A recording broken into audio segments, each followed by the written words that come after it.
en ahırkı liksiyen vatandaş geçiren. Bugün çizlağa 2021 yıl 8. ayının 29. günü heptiki yekşembe vatandaş. Yürek olduğu bulup gitti mi?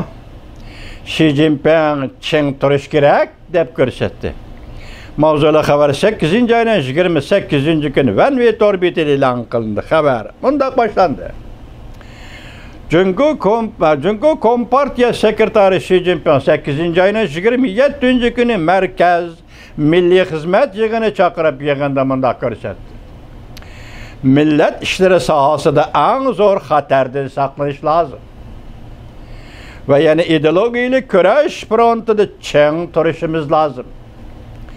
Tahlilçiler bunda hesapladı. Milletler meselesi Xi Jinping'in nazarında bir zor meseledir. Alakadar taraflarının haberine asaslanğanda Cungo Kompartiyası Merkezi Komiteti 8. ayının 27. günüden 28. günü geçe Beijing'de çakırıldı. Xi Jinping yığına katlaştı ve söz kıldı. Vezirlik çan bu katemki yığına riyasetçilik kıldı. Li Jianxiu, Wang Hu'nun Zhao Liujie, Han Jing, Wang Yang qatarlıq Merkezi Siyasi Büro'nun daimi heyetleri yığına katlaştı. Xi Jinping yığında fikir bayan kıldı ve mundaq dedi. İdeolojiyle küreş basıdı Çin turuşumuz lazım. Millet amılığı çetişlik ideolojilik meselelerine faal, muvafık bir taraf kılışımız lazım.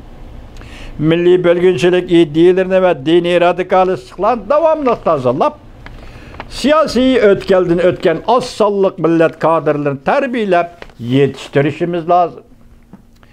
Tahlilçiler mundaq görsetti. Çünkü Kompartiyası assallık milletlerini ideolojilik kontrol kılışını küçeytip geldi.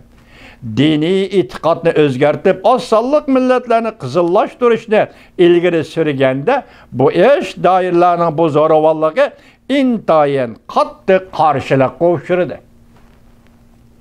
Hazırgacha saklanıp turgan milletlerin ana tili ve yeziği kızıl ideolojilik özgertişini yenile çeklep turuptu.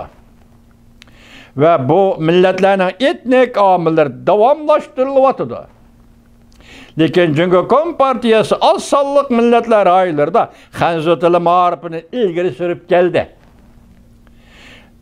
Ötken yılı işki Mongoliyada Xitay tili muharipini yolga koyuş bilella Mongollarning qattiq qarshiligiga uchraganda Mongollar bastırıldı.